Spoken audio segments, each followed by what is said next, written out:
This is Jonathan Agger, fifth pro boxing fans, joined by the main man himself, Lonnie B, Lionell Thompson, Yes, sir. who they say should have his own podcast. Yeah. Lonnie, how's things going? Everything going good, man.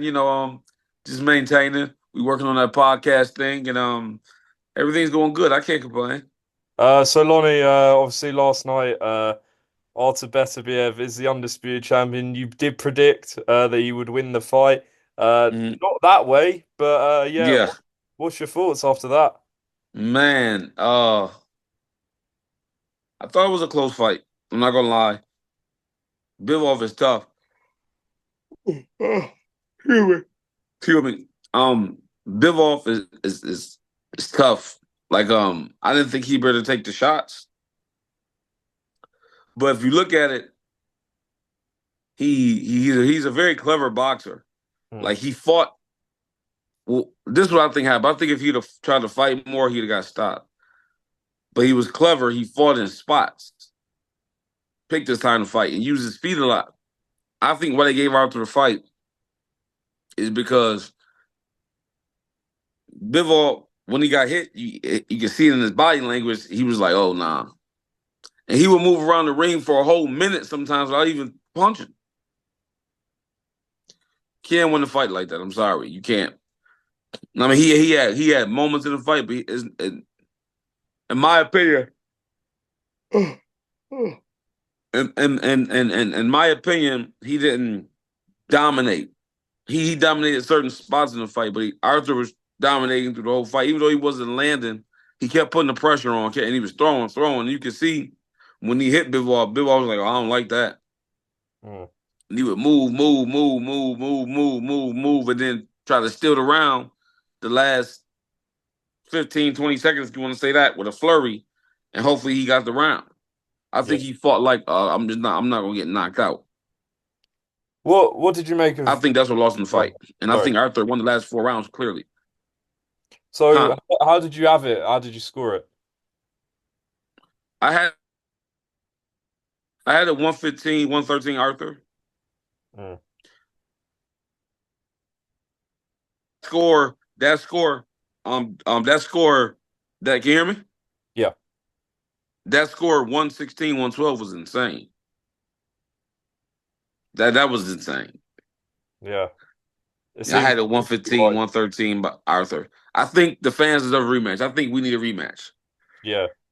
I mean, on Beterbiev, obviously you've sparred him. Yeah, You know him very well. We've seen like the destruction he's put on for his whole career.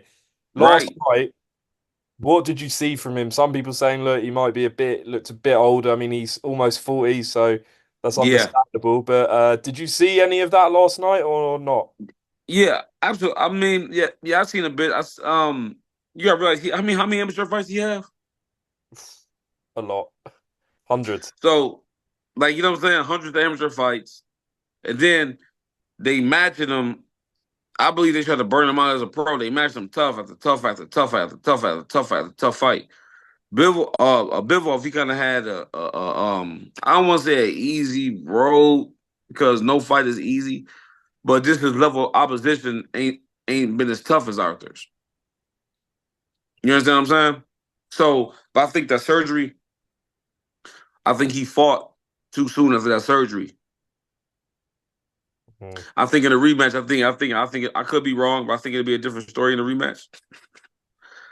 But we need to see a rematch. Yeah. How impressed were you with Bivol last night? I know, you know, Um, I was extremely impressed. Like he was able to take the shot. He was able to use his feet. He was able to use his feet. Because me and Bill kind of fight the same way. We kind of got the same kind of style. But the thing is, I sit down more. I try to inflict more punishment on guys. mm, Like he try to rack up points. Like I'm trying to break something on you. Like when I sit down and punch, I'm trying to break something on you. You know what I'm saying? So no, Bivol is an amazing boxer, man, and he did an incredible job, and I can't hate on him, man. I never did hate on him. I just didn't think that he could beat Arthur. I never said he wasn't a good fighter.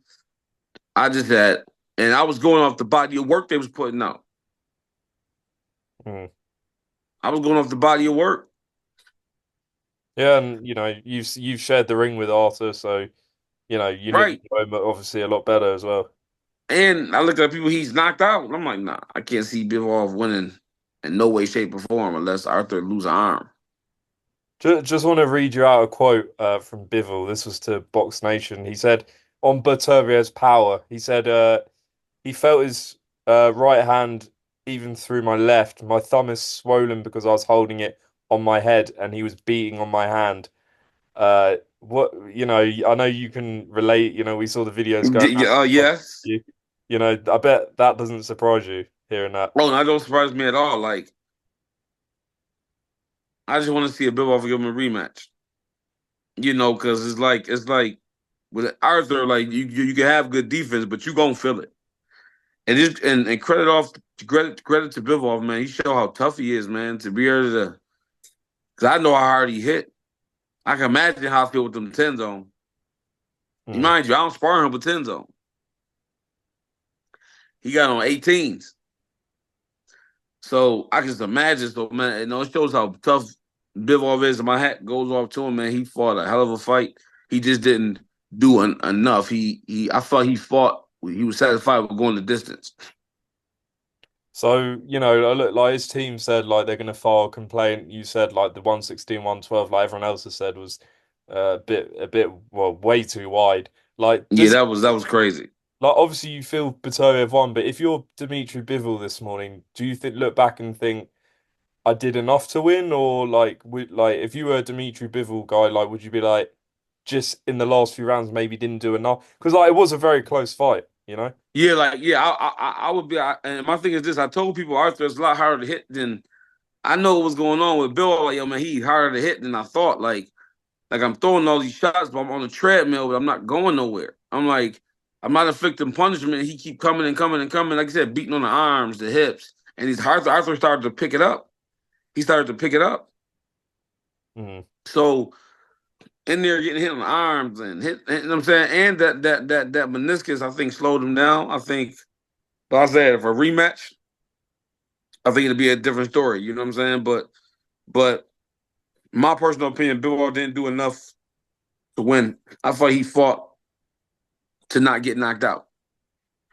Like, but what I said, but it was still a good fight. You know what I'm saying? Still a good fight, but I think Arthur was harder to hit than Bill expected. Like in order to hurt Arthur, you gotta take a hell of a chance. You kind of gotta stand there a little bit. You kind of like step here. Like he was like moving too much. He was boxing beautiful, but was just too much moving.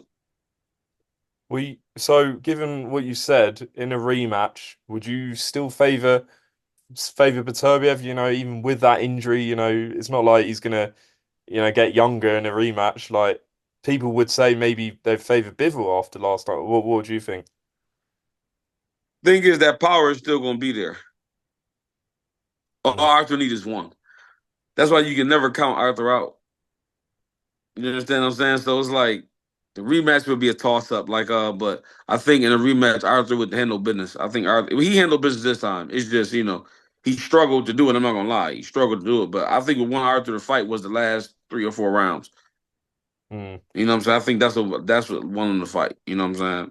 Which goes to show how good he is, because I think most people had it 3-0 Bivol after 3-4-0 Bivol after 4 rounds. So Right. yeah. Right. Shows how mentally tough both of those guys are, man. And it was an honor to watch and an honor to know Arthur and man, I learned so much. And I appreciate Arthur and Bivol for giving us the fight of the century. But we need a part two. Yeah, absolutely.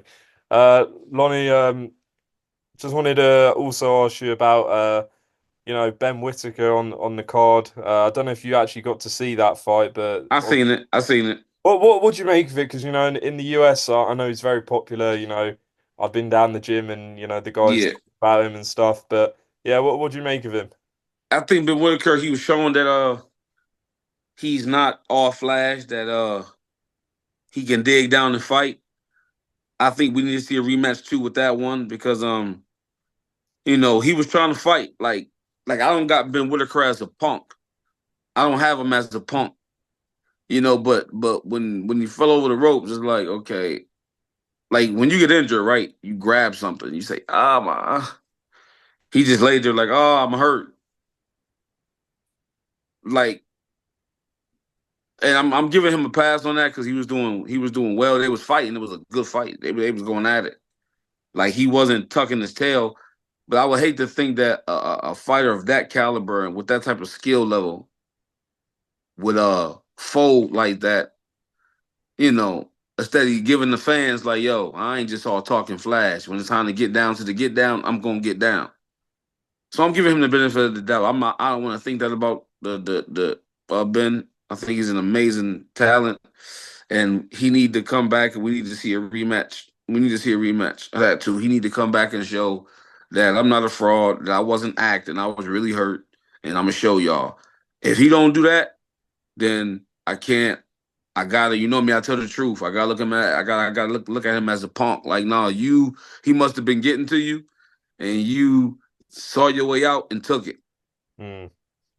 And Lonnie, I've seen you doing a lot of training, on your Instagrams and stuff. Yeah. Getting in shape. Any update on your career?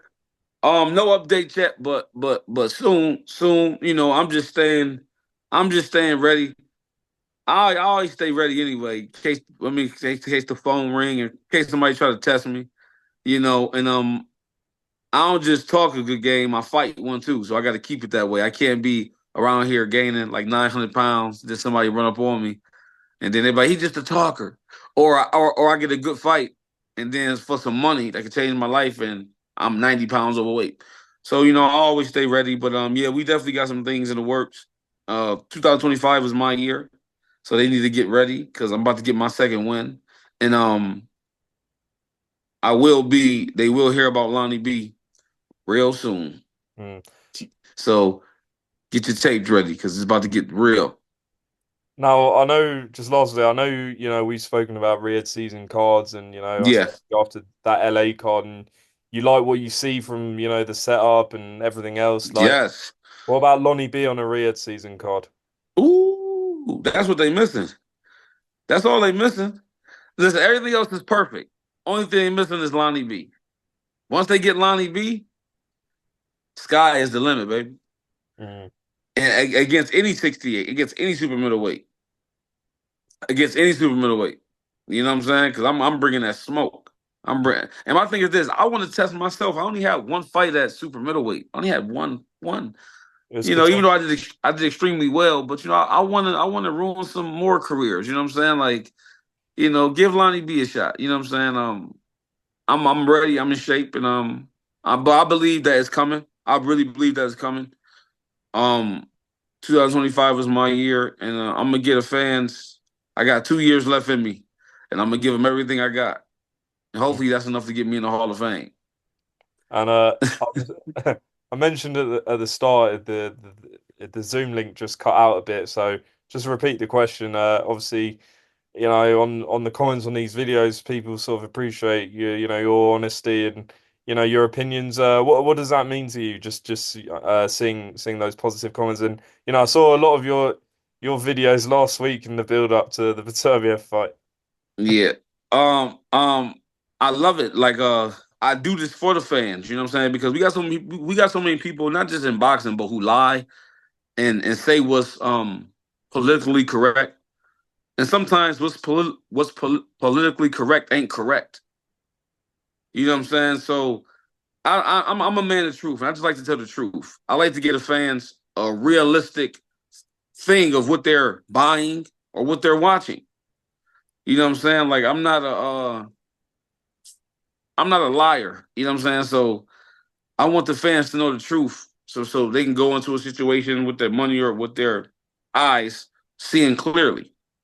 You know what I'm saying? So like I said, and it's with the Arthur and Bivol thing, I'm whenever I talk about something, I'm looking at the body of work that's being put out, and I'm dissecting it. I'm going, okay, this, that, and that's how I come with my opinion. I don't come up with my opinion off of emotion. Even with Arthur, like I thought Arthur would knock Bivol out, but he didn't. I was wrong. Bivol is tougher than I expected.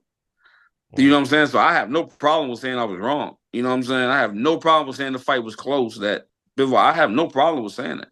You know what I'm saying? So I just like to tell the truth. And the fans that support me, yo, I love y'all, man. Like, yo, I love y'all. Y'all have no idea how much that mean to me, how much it's inspired me to keep doing it, and how much it's inspired me to get in dog shape to give y'all not only my words, but my blood, sweat, and tears in the ring. You know what I'm saying? It's an honor to fight for y'all and to show y'all that, man, this kid don't just talk. He walk it like he talk it. Mm. You know what I'm saying? And it means a lot to me, man. And I love y'all and keep supporting and we're gonna do great things. Well, Lonnie, I appreciate your time as always. I would have obviously Likewise. preferred to have done this at DLX Boxing in Las When Vegas. you come, we're gonna do it again. Yeah, but I had to get you on ASAP to get your opinion Yeah. on the Yeah. fight. But yeah, appreciate your time and I'll see you soon. All right, man. Thank you. Enjoy your Sunday.